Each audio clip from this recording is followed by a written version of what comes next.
Enquanto você abre a Bíblia aí, Salmo 40, já vai dando glória ao Senhor, porque Ele é bom, porque a benignidade dEle dura para sempre. E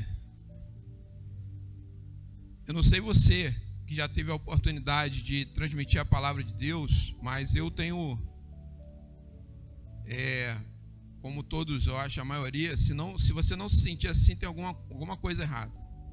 Você fica apreensivo, você fica preocupado às vezes. É claro, por conta do que Deus tem para você, e primeiro, e depois para você transmitir. Mas Ele também é interessante, que Ele também vai te preparando, né? E eu sou preparado pelos louvores. Toda vez que Deus me dá uma palavra, ela se completa e se confirma nos louvores. E vocês vão ver por quê ao longo da palavra que a gente vai estudar agora. Está lá em Salmo 40. E diz assim a palavra de Deus: esperei com paciência no Senhor, e Ele se inclinou para mim e ouviu o meu clamor. Tirou-me de um lago horrível, algumas versões falam cova, de um charco de lodo, pôs os meus pés sobre uma rocha, firmou os meus passos e pôs um novo cântico na minha boca, um hino ao nosso Deus. Muitos o verão e temerão e confiarão no Senhor. Bem-aventurado o homem que põe no Senhor a sua confiança e que não respeita os soberbos, nem os que se desviam para a mentira. Muitas são, Senhor, meu Deus, as maravilhas que tens operado para conosco, e os teus pensamentos não se podem contar diante de ti. Eu quisera anunciá-los e manifestá-los, mas não são mais do que se pode contar. Amém?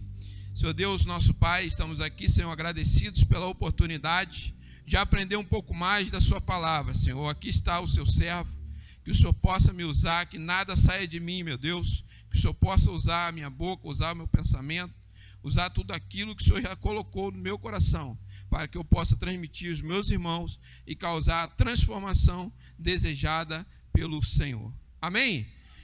Então esse salmo é um salmo muito interessante, é um salmo que fala de paciência, de obediência, de sacrifício.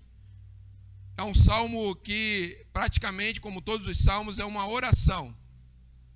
E a gente vai destrinchar ele para entender um pouco o que seria isso. E aí ele no primeiro versículo já diz assim: esperei com esperança no Senhor, e Ele se inclinou a mim e ouviu o meu clamor. Esperar, essa esperança, né? Essa espera com paciência, né? É a versão que eu vou usar. Espera momentânea, não é uma espera única, que você espera comum, aquela coisa de aguardar, de sentar, de ficar parado, de esperar para ver o que acontece. Ela é um ato contínuo. Ato contínuo de quê? Um ato contínuo de fé. Você, quando espera paciente no Senhor, não quer dizer que você vai ficar parado, quer dizer que você vai continuar o movimento conforme Deus te orienta por meio da própria palavra, da palavra de Deus. E isso você vai fazer perseverante, com fé. E a ideia aqui é que a sua oração não foi respondida naquele momento. Aqui pelo Salmo, vocês vão ver mais para frente, que parece-me aqui, conforme é falado, esperei. Quando você espera, quer dizer que passou um tempo. Então já dá a entender que não foi imediatamente que ele foi atendido. Então é muito importante você entender que a espera é no tempo de Deus, não é o seu tempo.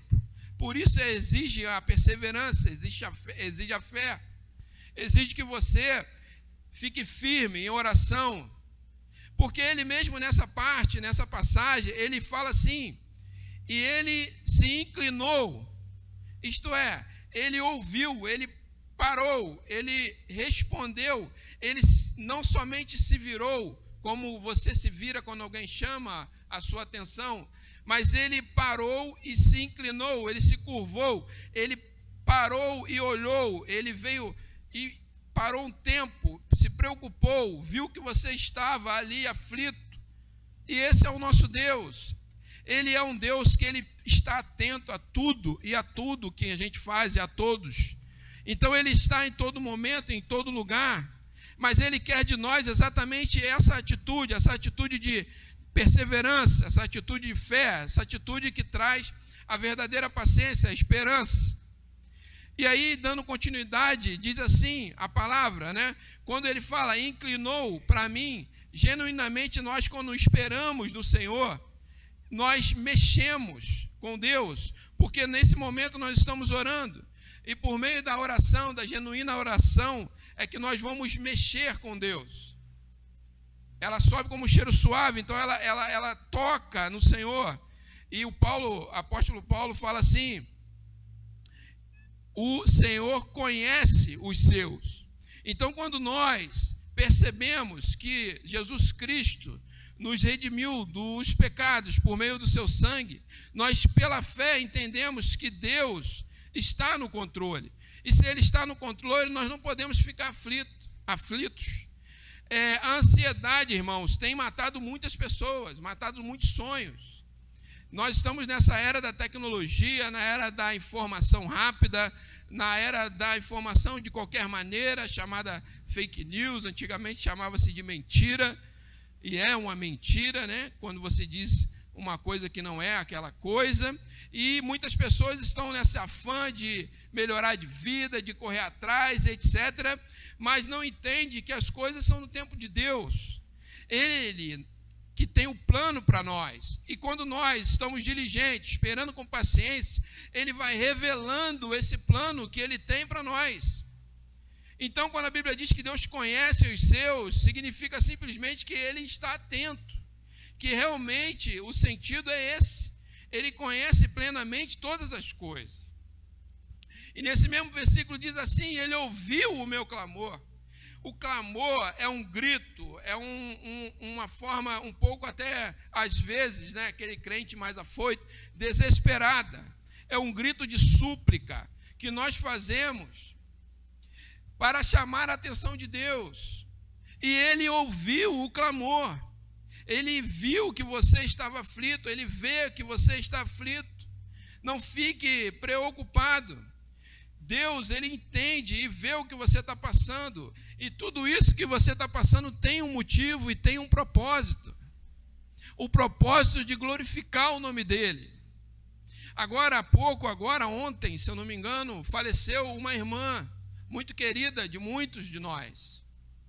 Muito aguerrida. Faleceu de câncer. Uma cantora que por meio dessas dificuldades da vida, ela viu Jesus, aceitou Jesus, e passou por muitos momentos, mas ela deixou um louvor muito interessante, que no seu refrão fala, em tempos de guerra, nunca pare de adorar. Em tempos de guerra, nunca pare de adorar. E quando você está pacientemente esperando no Senhor, você não pode ficar parado, é por isso que não é uma espera comum. Não é uma espera que você senta e simplesmente aguarda. É uma espera onde você está diligente, está aplicado na palavra de Deus, você está perseverante, você está em oração, você está clamando ao Senhor. E o mais importante disso tudo, que se você verificar nas Escrituras, em especial aqui em Mateus 26, vocês vão ver que o próprio Jesus se sentiu assim. Vocês vão verificar que o próprio Senhor, Ele se sentiu assim. Vamos ler aqui uma parte desse versículo. Está lá em Mateus 26. Vou ler aqui a partir do verso 37. Diz assim, e levando consigo Pedro, os 2 filhos de Zebedeu, começou a entristecer-se e angustiar-se muito. Então disse-lhes Jesus, a minha alma está cheia de tristeza até a morte. Ficai aqui e vigiai comigo. E indo um pouco adiante, prostrou-se. Veja bem, o próprio Jesus Deus, em forma de homem, o Filho, se prostrou sobre o seu rosto, orando e dizendo: meu Pai, e se é possível, passe de mim este cálice. Todavia, não seja como eu quero, mas como tu queres. E ele mais à frente repete isso.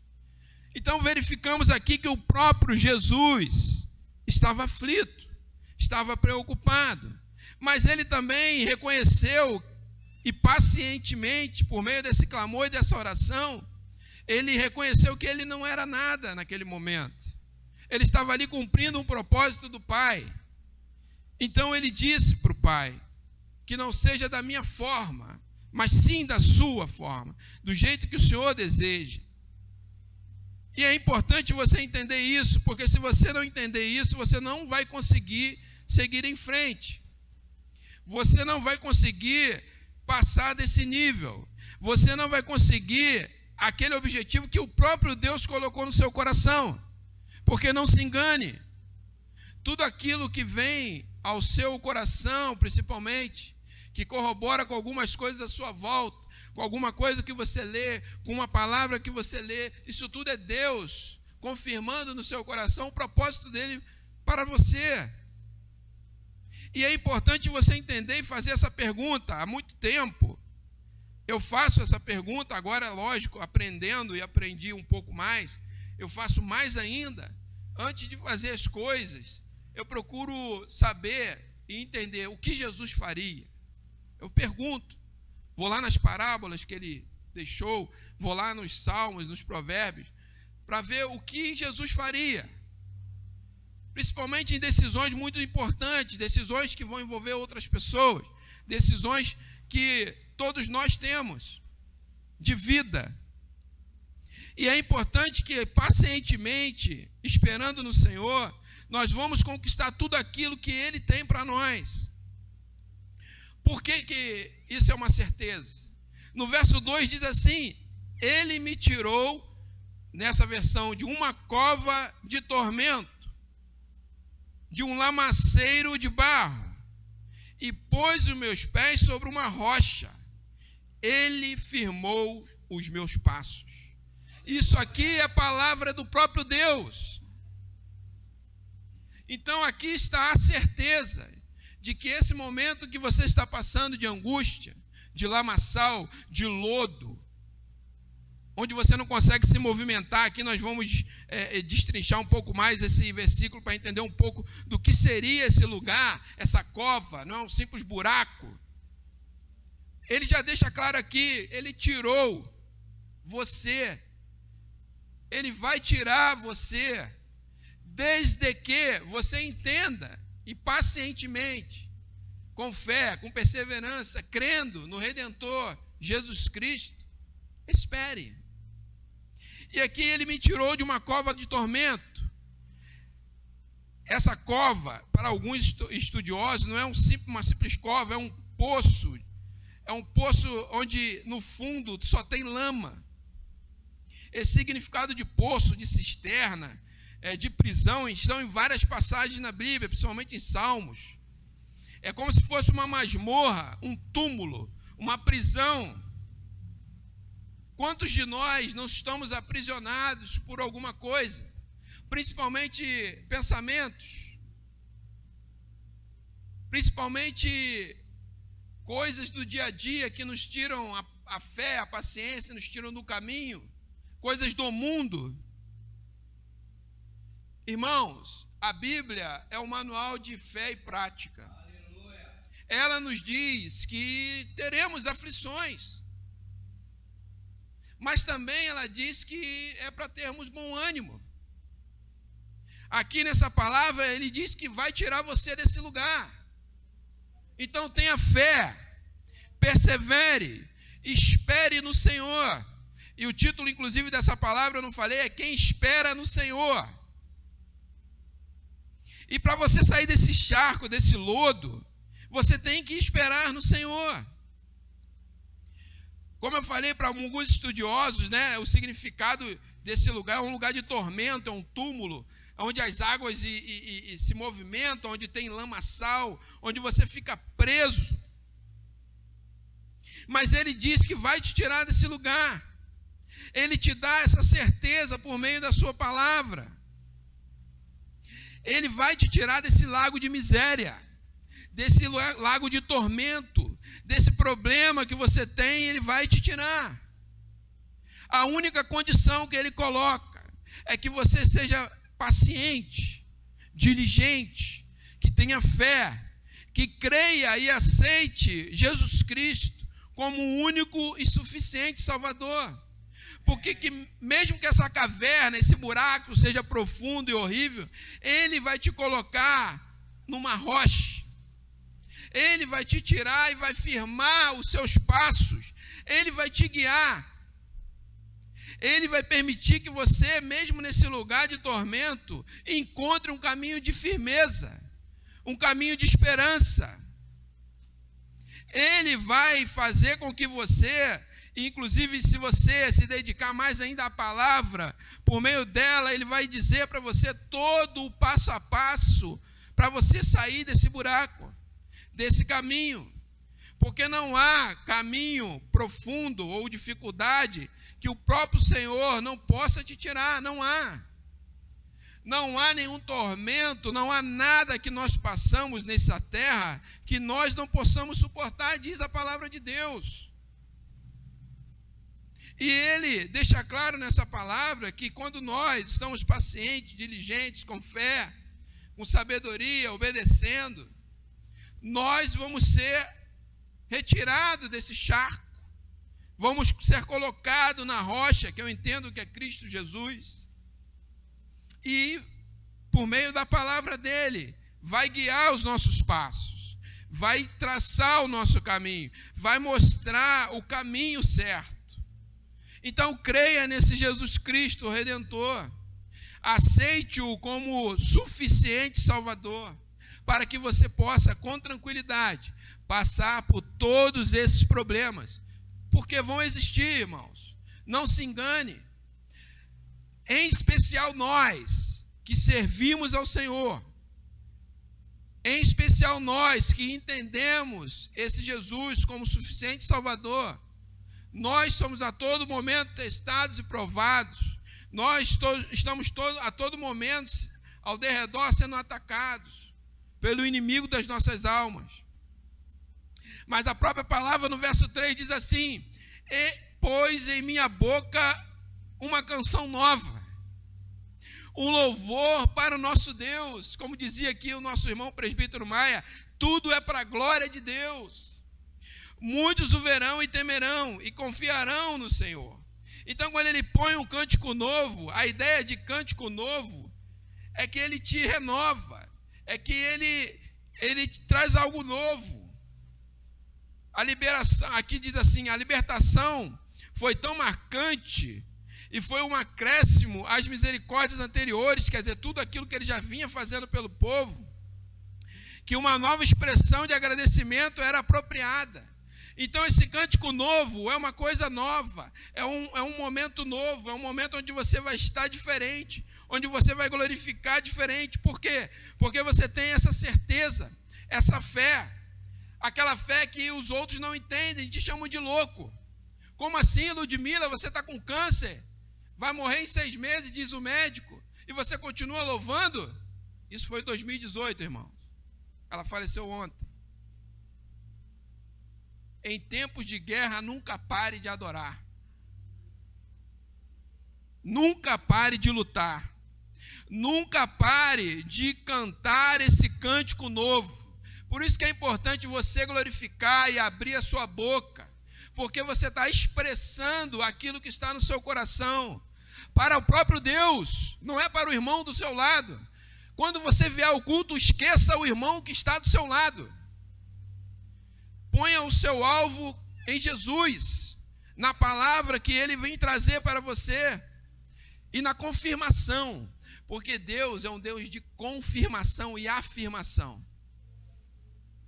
Não se engane, não acredite em qualquer vento de doutrina. tudo vai ser confirmado pelo próprio Deus, por meio da sua palavra, por meio de uma pessoa que você nunca viu na vida, e ela vai contar detalhes da sua vida. Quem faz isso? É o próprio Deus.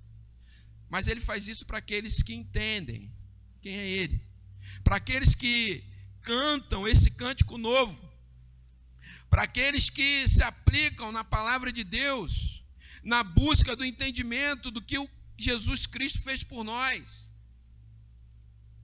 E aí sim ele vai dar esse louvor, esse cântico novo para ele mesmo, para a glória dele mesmo, porque tudo que ele fez e faz é para a sua própria glória. E nós temos que entender isso e parar de ser egoístas. O homem colocou o homem como centro do universo. Não existe. O centro do universo é o próprio Deus. Ele nos criou para adorar, para ser amigo dele. Nós vamos ver um pouco mais à frente. Ele nos criou para todo o final da tarde. Nós estamos ali conversando, face a face. Veja bem, entenda, eu costumo repetir isso inteiradas vezes, eu sou biólogo, e a gente tem que estar diligente, cristão, né? Biologia, teoria de Darwin, aquela coisa toda, então a gente tem que estar preocupado em como a gente vai passar isso para as pessoas, e elas entenderem que Deus criou o mundo, mas o mundo ele tem a sua biologia, não é isso? E entenda, nós conversamos na viração do dia, face a face com o próprio Deus. Então, nós podemos entender que, como feitos à imagem e semelhança, nós éramos glorificados. Porque para suportar face a face com o próprio Deus, somente tendo a glória dele. E perdemos isso por quê? Perdemos isso porque não entendemos, naquele momento, onde Adão e Eva desobedeceram. Não foram diligentes, não esperaram com paciência. Foram desobedientes e pecaram. E desde então nós estamos nesta guerra, em busca desse Deus maravilhoso. Mas nós não podemos ficar apreensivos, porque no momento que ele dá esse cântico novo, é um momento de renovação. E esse momento de renovação é para a glória deles mesmos. E ele vai dar isso, e ele oferece isso para um grande número de pessoas. Ele diz aqui, muitos verão essa glória. Toda a raça humana vai se familiarizar com essa glória. Veja bem, nós contamos o tempo em antes e depois de Cristo. A maioria do mundo. Então eles reconhecem que houve um Cristo. Entendeu? Eles reconhecem que houve o Cristo. Eu costumo falar, o pessoal fica preocupado, né, com esses movimentos LGBT, com o uso daquele arco colorido, o arco da aliança, que foi dado aí como oferta a uma deusa chamada Íris, né? E aí acaba a gente chamando de arco-íris, mas é o arco da aliança, da promessa. Aí eu costumo falar para as pessoas que ficam preocupadas, às vezes nós mesmos, cristãos, eu falo, vocês estão preocupados por quê? Eles estão sendo evangelizados e nem sabem. É só no momento que tiver com aquela bandeira, no momento que você vê ele falando sobre aquilo, você explicar para ele o porquê. O que realmente é aquilo. Que aquilo é o símbolo da aliança de Deus com o homem. Então, no momento que ele está usando aquilo ali, indiretamente ele está sendo evangelizado. Então, irmãos, tudo é permissão de Deus, não se preocupe com isso. Se preocupe em estar preparado para sim evangelizar e trazer aquela pessoa para nós, para o lado do Jesus Salvador. É isso que nós temos que nos preocupar. Não se preocupe com isso, porque o Senhor, muitos temerão a Ele e vão aprender a adorar, a reverenciar, a honrar, porque essas pessoas vão entender, e essa questão de temer não é medo, é reverência, é respeito, é adoração, é entendimento de que Ele é tudo, Ele é o Senhor da nossa vida. E essas pessoas que entendem isso confiarão no Senhor, diz a palavra. Então nós devemos confiar no Senhor, colocar a nossa confiança nele. tornarmos verdadeiros adoradores e amigos. E o efeito disso, para nós, é a misericórdia dele, é o favor imerecido, é a graça. Como resultado disso, tudo aquilo será acrescentado na nossa vida que nós desejarmos, que nós colocarmos no pé dele.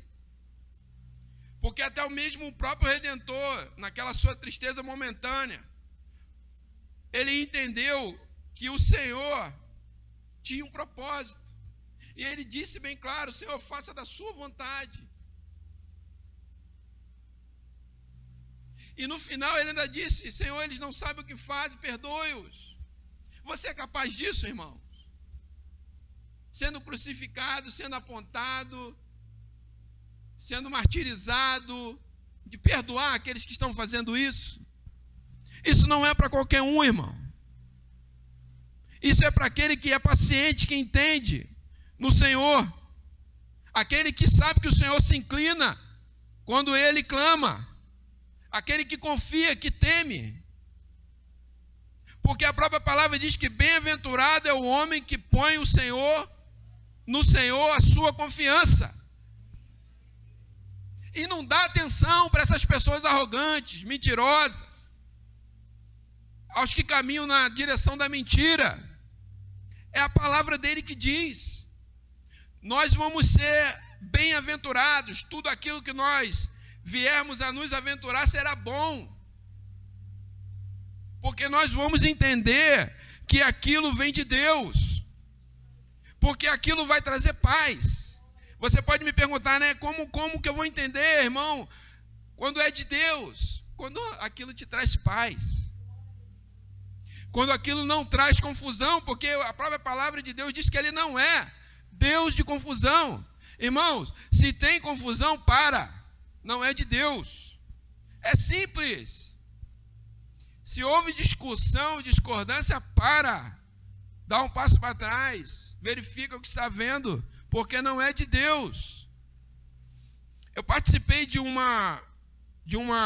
plano municipal em Itaboraí, chamado Agenda 21. Era um plano de diversas informações e planejamentos para a cidade.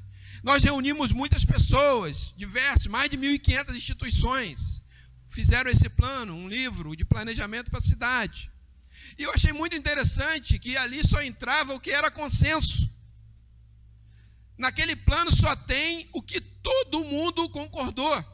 Se um falasse, eu não concordo com um motivo plausível, parava, colocava aquele assunto de lado, ia para o próximo. Enquanto isso, tinha um grupo estudando aquele assunto para ver o que era aquela argumentação. E só entrou naquele plano o que foi decisão de todos. E quem faz isso?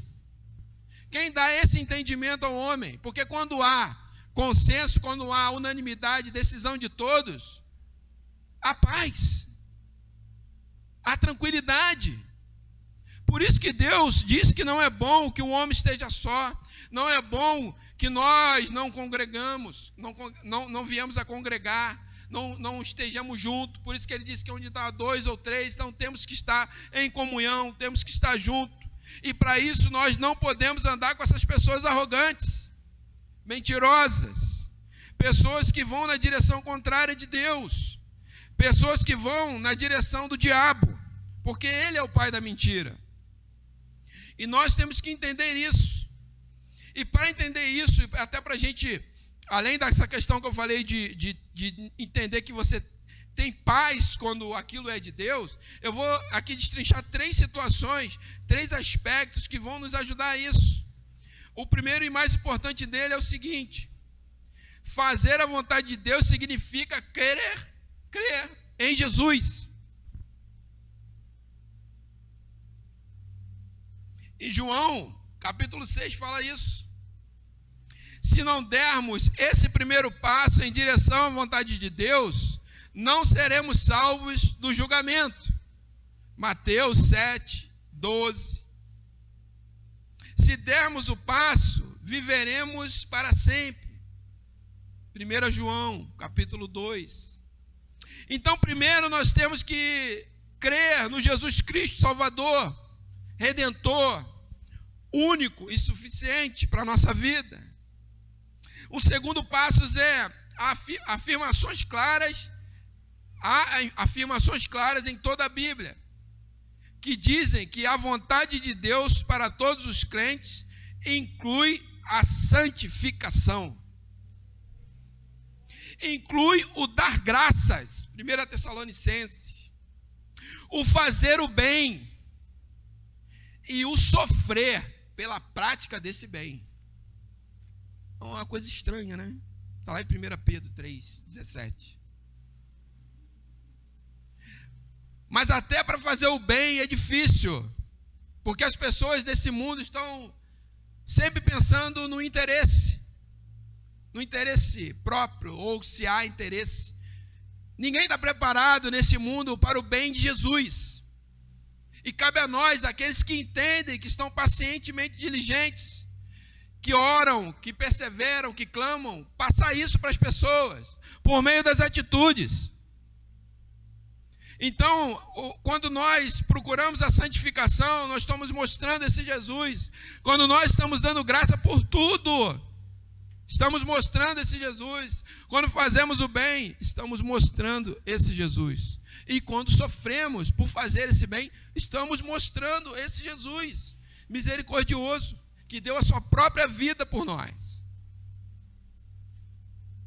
A Bíblia, e terceiro ponto, é a palavra, expressão da vontade de Deus, e deve ser aplicada em nossa vida. Deuteronômio 29. Essa verdade envolve mandamentos a serem cumpridos, princípios a serem seguidos. Veja bem, irmãos, princípio. Estamos deixando os princípios de lado pelas concupiscências desse mundo. Veja bem, eu não estou dizendo que nós não possamos ter uma luz aqui. Eu não estou dizendo que nós não possamos ter uma dança aqui. Eu não estou dizendo que nós não possamos fazer pinturas diferenciadas. Não é isso. São princípios, são determinações, são mandamentos de Deus. Nós estamos deixando esses princípios, esses mandamentos de Deus e trazendo para a igreja os princípios mundanos. A desordem, a coisa feita sem direção. Não podemos permitir isso, irmão. E há nessa palavra esses mandamentos, exemplos, proibições, pessoas, situações a seguir. Aqui nós estamos lendo sobre uma situação. O salmista, ele, diligentemente, ele orou, ele pediu, ele esperou com paciência. E é isso que Deus quer para nós. Eu já estou terminando, se o louvor quiser, pode se chegar. E quando, irmãos, entendemos esses mandamentos, seguimos esses mandamentos, irmãos, o Senhor reduziu o mandamento em 2. Olha como é que ele é maravilhoso. Ele disse que se nós amarmos a Ele sobre todas as coisas, e ao próximo como a ti mesmo, nós já seguiríamos os demais mandamentos. Porque nesses 2 mandamentos, eu até costumo falar assim meio que 2,5, porque quando você ama o próximo como a ti mesmo, você ama você primeiro, né? O próximo como a ti mesmo, você ama você primeiro. Ele resumiu todos os outros 8. Porque não tem como amar a Deus e ser mentiroso, e ser assassino. Não tem. Não tem como amar a Deus e cobiçar as coisas alheias. Não tem. Não tem como amar o próximo e fazer isso. E veja como ele é maravilhoso, sabendo da nossa dificuldade, até mesmo hoje em dia, de ler. Ele resumiu em 2. Pense nisso.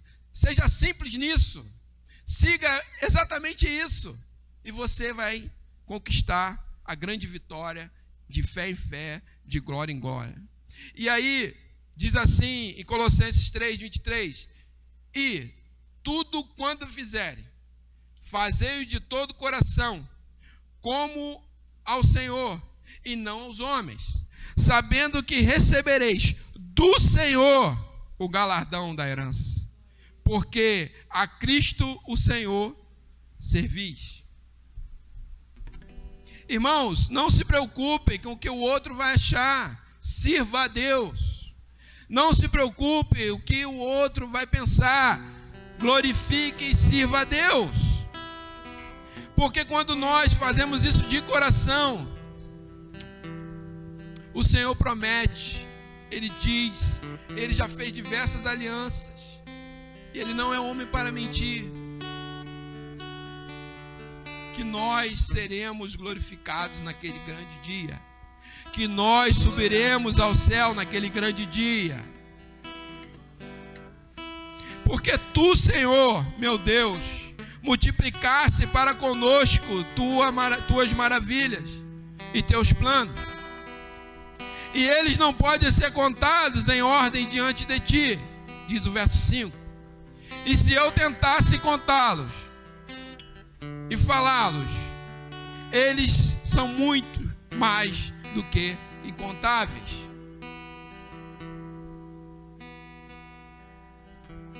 As maravilhas do Senhor, irmãos, são imensas, são muito, muito grandes. Nós não podemos, não temos essa capacidade de falar e contar sobre elas, mas nós temos a capacidade de perseverar em fé, de ter paciência, de orar, de clamar a esse Deus, que dá na sua palavra diversos exemplos de como devemos seguir, que traz na sua palavra diversas passagens de como devemos seguir,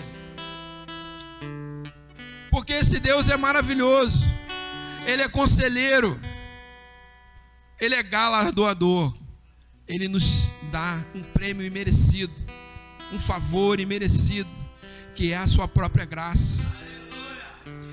Ele nos deu o seu único Filho, que por nós padeceu, que por nós foi crucificado, para que hoje possamos estar aqui glorificando o nome de Deus. Então, irmãos, você que serve ao Senhor, não esmoreça. Você que ainda não entendeu quem é esse Jesus, busque na palavra de Deus. Venha aos cultos para aprender da palavra de Deus. Porque por meio dessa palavra que é de Deus, é que você vai ser transformado. Não escute o homem, porque ele é falho. Escute a palavra de Deus. Persevere na palavra de Deus. Ao sair daqui, leia e confirme tudo que você ouviu na palavra de Deus, que é viva e eficaz. Fiquem de pé para a gente fazer uma oração e agradecer ao Senhor, porque bem-aventurado o varão que sofre a tentação, porque quando for provado, receberá a coroa de vida, a qual o Senhor tem prometido aos que o amam. Tiago 1.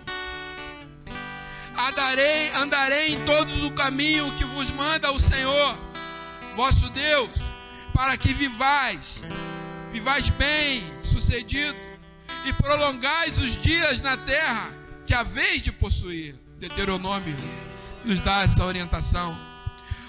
Ora, sem fé é impossível agradar, porque é necessário que aquele que se aproxima de Deus creia que Ele existe e que é galardoador dos nossos, daqueles que buscam, diz Hebreus.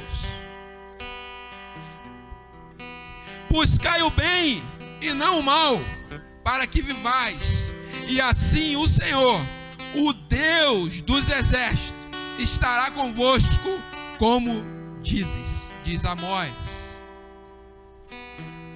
Humilha-vos perante o Senhor, e Ele vos exaltará.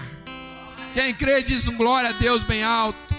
Dá um glória, um brado de vitória, porque aquele que se humilha diante do Senhor, Ele promete que vai exaltar. E esse é o momento que nós vamos fechar o nosso olho e vamos agradecer ao Senhor por essa palavra, e vamos agradecer ao Senhor por tudo que Ele tem feito, e vamos pedir perdão a Ele por nossa ansiedade. Vamos pedir perdão a Ele por tudo aquilo que nós queremos fazer com nossas próprias mãos. E vamos esperar paciente nele. Porque quem espera no Senhor, aí eu estou dizendo, sempre alcança. Amém?